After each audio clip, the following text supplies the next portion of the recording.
Français, j'irai. Aujourd'hui, êtes-vous prêts pour la course de votre vie? Le top départ débute dans quelques minutes. L'adrénaline monte et le cœur commence à battre de plus en plus vite. Nous sommes dans une totale concentration. On se place sur les starting blocks et en quelques secondes, on entend « à vos marques » et le pistolet de départ. Nous voilà en plein élan. Durant ces instants, que peut-il se passer? Que peut-on se remémorer? Ou peut-être nous faisons le vide. Mais n'oublions pas, nous sommes dans la course de notre vie. Nous avons décidé de dire oui au Seigneur, peu importe les embûches, peu importe les doutes, peu importe les événements. J'ai confiance en toi, Seigneur. Durant les entraînements, plusieurs personnes ont été des inspirations. Pour nous, que par les paroles, les attitudes, la façon de voir la vie. L'impact d'une personne est déjà énorme. Des fois même, elle nous insuffle indirectement ce que nous souhaitons devenir. Mais aujourd'hui, nous sommes les exemples pour tous, pour les plus petits, les plus grands et les plus âgés. Beaucoup de pression, me direz-vous. Durant cette semaine, nous décortiquerons comment nous pouvons passer de la peur à l'engagement, à l'échec, puis à la victoire. Chers enfants, chers jeunes, chers adultes, aujourd'hui, c'est le début d'une nouvelle course pour toi. je te souhaite la bienvenue sur la piste de la course de la vie. Que le Seigneur te guide et tu pourras dire haut et fort, I will go. Vous pouvez le dire avec moi, I will go. J'irai. J'irai. Nous avons le plaisir en ce matin d'écouter avec attention Cassandra et Alexandre. Bonne écoute.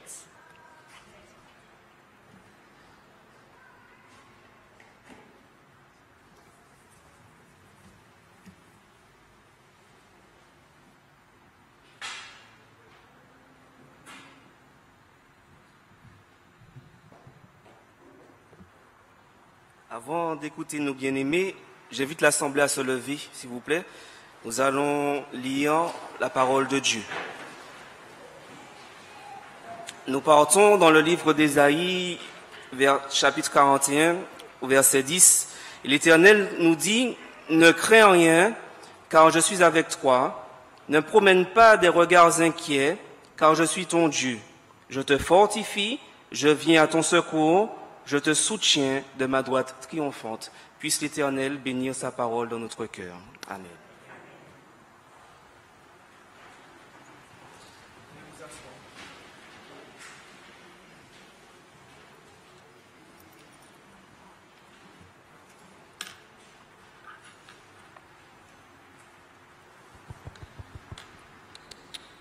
Bonjour à tous. Bonjour Cassandra. La jeunesse est fière de vous présenter le sermon d'aujourd'hui, qui s'intitule « Un tout-puissant secours ». Notre texte de base se trouve dans Exode 3, verset 4, qui nous dit « L'Éternel vit qu'il se détournait pour voir, et Dieu l'appela du milieu des buissons et dit « Moïse, Moïse !» Et il répondit « Me voici ». L'histoire de la vie de Moïse est édifiante à plus d'un titre. Tout d'abord, le contexte de sa naissance. Le pharaon d'Égypte fit passer au fil de l'épée tout enfant israélite de sexe masculin qui naissait. Ceci afin de poursuivre sa stratégie diabolique de régulation des naissances et d'éviter ainsi toute rébellion possible. Mais Moïse y survécut. Ensuite, son adoption par la fille du pharaon, son évolution au sein du palais royal, où il reçut une éducation égyptienne. Ces études brillantes dans les plus prestigieuses universités lui ont ouvert des portes du savoir, sciences physiques, mathématiques et bien d'autres matières. Quasiment arrivé au sommet de la pyramide du pouvoir, l'avenir de Moïse était tout tracé. Il était devenu un Égyptien à part entière. Cependant, la vie de Moïse bascula quand sa vraie identité fut révélée. Son origine juive, le nom de ses parents, le nom de ses frères et sœurs, son ancrage culturel, religieux et l'histoire de son peuple. En pleine réflexion et luttant contre les contradictions d'une éducation à la fois juive et égyptienne, Moïse prit soudain conscience qu'il fallut faire un choix. Et Moïse choisit la lignée juive. Toutefois, dans ce qui, dans l'histoire passionnante de Moïse, me semble le plus édifiante, est sa rencontre avec Dieu. C'est à partir de cette rencontre personnelle avec Dieu que sa vie va changer et que sa mission lui sera confiée. Il ne verra désormais le monde qu'au travers d'un regard divin.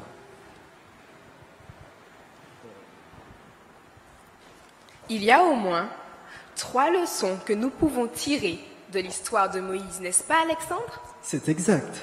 La première est que Dieu veille sur notre destinée. En dépit de la situation dans laquelle se trouve le monde, dans lequel nous prenons naissance, Dieu veille toujours sur notre destinée. Moïse ne savait pas, n'était pas conscient, couché au fond de son panier en osier, du danger qui l'environnait, ni du sort cruel qui l'attendait, mais Dieu veillait. Moïse n'était pas non plus conscient du nombre de prières que ses parents faisaient monter au ciel pour que sa vie ne lui soit pas ôtée, mais Dieu veillait. Moïse ne savait pas que son petit panier d'osier le dirigeait tout droit vers les portes du palais royal de l'oppresseur de son peuple, où contre toute attente, il recevrait la délivrance. Mais Dieu veillait encore. Moïse croquait à pleines dents les plaisirs raffinés de la vie égyptienne. Il jouissait des mondanités de l'Égypte. Et Dieu veillait encore à cet instant. Et je peux vous le dire, ce matin, Dieu veille encore sur nous. Une amie m'a récemment envoyé une pensée qui m'a rappelé combien notre Dieu est bon et combien il veille sur nous. Et j'aimerais la partager avec vous en ce matin. Donc cette histoire se passe dans une forêt. C'est l'histoire d'une petite antilope qui est enceinte. Elle cherche un endroit propice pour mettre bas et donner naissance à son petit. La région auprès d'une rivière trouvée sera jugée sûre, confortable, et elle va donc commencer à avoir les douleurs de l'accouchement. Au même moment, un nuage sombre, annonciateur d'orage, va couvrir le ciel, et la gerbe d'éclairs va illuminer la nature, déclenchant alors un incendie dans la forêt. Quand l'antilope va se tourner à droite, elle va apercevoir un chasseur, rampant, armé d'une flèche pointant vers elle. Quand elle tourne la tête à gauche, elle voit un lion, affamé, prêt à bondir sur elle. Devant elle, cette rivière dont le lit sombre présage de sa profondeur insondable. Que faire? L'antilope souffre des douleurs de la mise bas. Va-t-elle donner naissance à la petite antilope? La petite antilope survivra-t-elle? Le feu les consumera-t-il? Ou mourra-t-elle de la flèche du chasseur? Le lion les découpera-t-il en morceaux? Le feu, le lion, le chasseur, la rivière entouraient l'antilope qui se voyait prise au piège de cette douleur qui consiste à donner vie à la vie. Que va-t-elle faire? Elle va décider de se concentrer sur son objectif qui est de donner naissance à son petit, car elle ne contrôle aucun de ses ennemis extérieurs. Ce qui va se passer ensuite va en surprendre plus d'un. La foudre frappe, illumine, éblouit le chasseur qui va tirer sa flèche, la rater et atteindre le lion qui perdra la vie. Au même moment, une pluie torrentielle va se déclencher dans la forêt, ce qui va éteindre complètement le feu. Ainsi, l'antilope donne naissance à son petit, sain et sauf. Dans la vie, nous sommes souvent confrontés à de nombreuses difficultés qui confondent notre esprit, génèrent en nous des pensées négatives et parfois parviennent à nous paraître comme des impossibilités insurmontables. Elles vont aller jusqu'à nous dépasser, nous déstabiliser et nous submerger. Nous devrions alors apprendre de l'antilope, n'est-ce pas? Souvenons-nous que la seule chose que l'antilope a jugé bon à faire, c'était de donner naissance à son petit. Le reste ne révélait pas ses capacités de puissance et de son pouvoir. Toute action ou réaction déplacée et de sa part aurait entraîné mort ou un désastre. En toute chose, demandez-vous où est l'objectif. Où sont votre foi et votre espoir? Au milieu de la tempête, concentrez-vous toujours sur votre objectif et gardez la foi en Dieu. Il ne vous abandonnera jamais ni ne vous laissera jamais tomber. Une personne qui se fortifie en Dieu reste concentrée, même en ayant les larmes aux yeux. Elle garde toujours le sourire. Rappelons-nous que notre Dieu veille. Il est notre tout-puissant secours. Chers jeunes, toi et moi, nous ne vivons pas dans un monde de bisounours. Le monde d'avant n'est pas meilleur que celui d'aujourd'hui. Bien au contraire, la pandémie du Covid-19 qui sévit avec son cortège funèbre de mort nous rappelle à bien des égards que nous n'avons pas la main sur notre destinée. Nous réalisons pleinement que nous n'avons aucune maîtrise sur notre destinée. Lorsque du jour au lendemain, un de nos parents perd son emploi à cause de la situation économique, il n'est pas par conséquent en mesure de payer les études ou de financer le permis, la PS5 et bien d'autres. Toutefois, à l'instar de Moïse, rappelons que Dieu veille sur notre destinée. Nous ne sommes pas toujours conscients des dangers auxquels nous faisons face et qui pourraient porter atteinte à notre intégrité physique, mentale et spirituelle. Mais rappelons-nous que notre Dieu veille. C'est lui qui nous dit en ce matin, « Ne crains rien, Geoffrey, car je suis avec toi. Ne promène pas de regard inquiet, toi qui nous regardes en direct.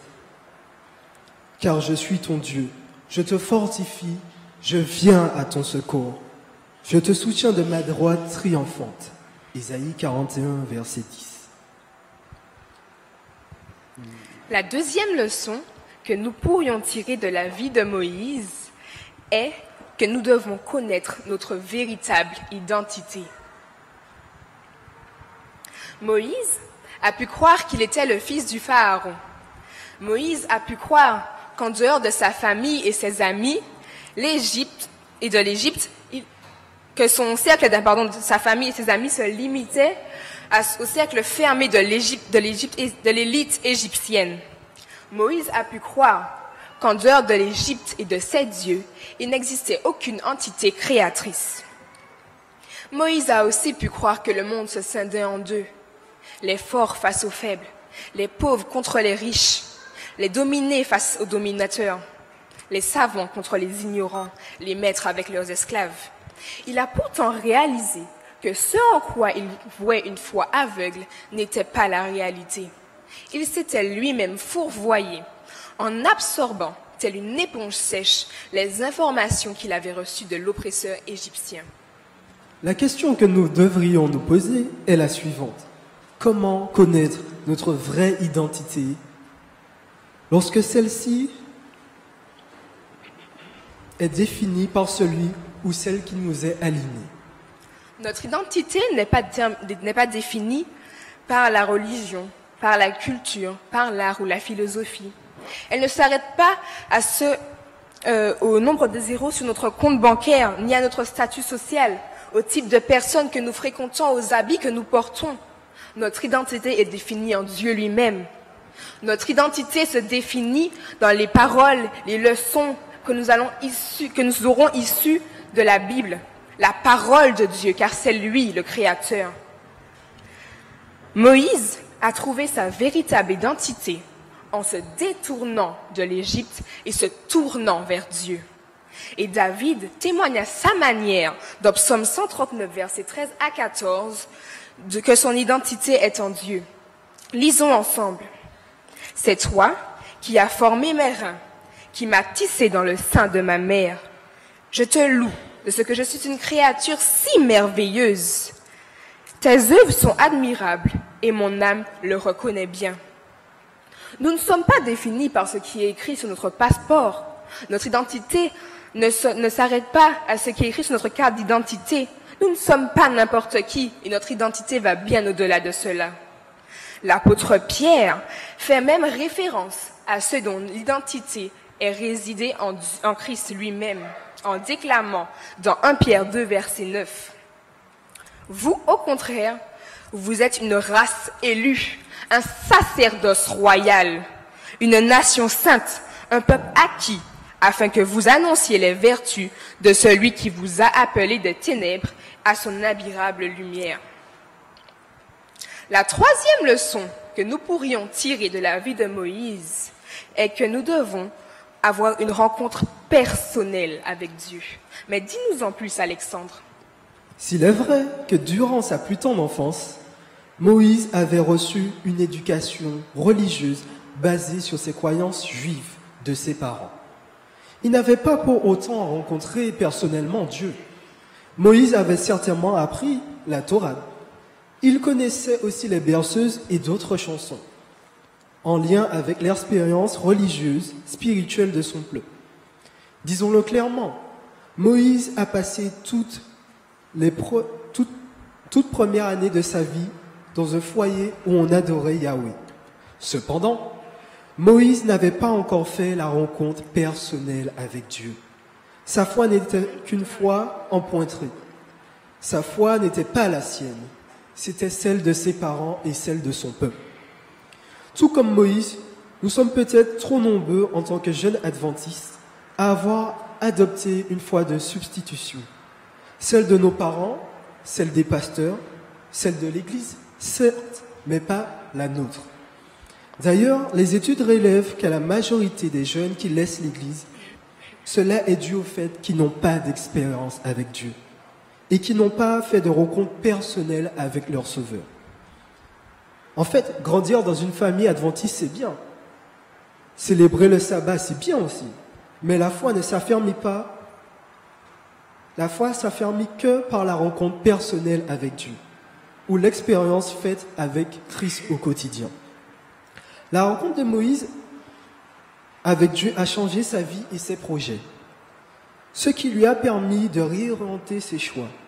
Il a pu, grâce à sa rencontre personnelle avec Dieu, découvrir sa vraie identité, connaître sa destinée et celle de son peuple aussi. Le message biblique, de la Genèse à l'Apocalypse, est essentiellement basé sur la rencontre personnelle de l'homme avec Dieu. On le voit même quand, après qu'Adam et Ève aient péché, Dieu va à leur rencontre. Dans Genèse 3, verset 9, il est dit « Adam, où es-tu » Dieu va à la rencontre de l'homme en frappant à la porte de son cœur. On peut le lire dans Apocalypse 3, verset 20, qui nous dit « Voici, je me tiens à la porte et je frappe. Si quelqu'un entend ma voix et ouvre la porte, j'entrerai chez lui. Je souperai avec lui et lui avec moi. » Dieu veut encore en ce matin nous rencontrer. Dieu veut te rencontrer. Il désire, tout comme ce fut le cas pour Moïse, réaliser le plan qu'il a pour nous. Que nous soyons en Égypte ou dans le désert de Paran, notre Dieu marquera, la rencontre avec notre Dieu marquera une étape importante, cruciale et décisive dans la direction qu'il donnera à notre vie. Alexandre, sais-tu comment nous pouvons vivre au quotidien cette rencontre personnelle? Oui, grâce à l'application Vigile Plus. En effet, nous pouvons télécharger cette application afin que quel que soit le lieu où nous nous trouvons, nous puissions partager avec Dieu un moment de qualité, un moment privilégié afin de renforcer notre relation avec lui dans un tête-à-tête et un cœur à cœur. J'aimerais en ce matin vous rappeler que notre Dieu désire en ce sabbat nous rappeler que notre destinée est entre ses mains. Notre Dieu désire en ce matin nous rappeler que notre destinée est entre ses mains. Nous n'avons pas à craindre des dangers qui nous entourent. Restons concentrés sur l'objectif de missionnaire qu'il nous a donné et qu'il nous a laissé dans Matthieu 28, versets 19 à 20, qui nous dit « Allez, faites de toutes les nations des disciples, baptisez-les au nom du Père, du Fils et du Saint-Esprit et enseignez-leur à mettre en pratique tout ce que je vous ai prescrit. Et moi, je suis avec vous tous les jours jusqu'à la fin du monde. » Notre Dieu désire nous rappeler aussi en ce sabbat que notre vraie identité se trouve en lui. Ce n'est pas le regard humain porté sur moi qui détermine qui je suis, mais le regard bienveillant que Dieu me montre, notamment quand il me dit « Tu as du prix à mes yeux, je t'aime d'un amour éternel, tu es une créature merveilleuse. » Notre Dieu désire enfin nous rappeler en ce matin que c'est dans l'intimité de la relation que nous avons avec lui au quotidien que nous pourrons donner un véritable sens à notre vie. C'est aussi dans cette rencontre particulière qu'il nous révèle sa volonté et nous montre la voie à suivre. Rappelons-nous aujourd'hui que Dieu revient. Disons-le et vivons-le.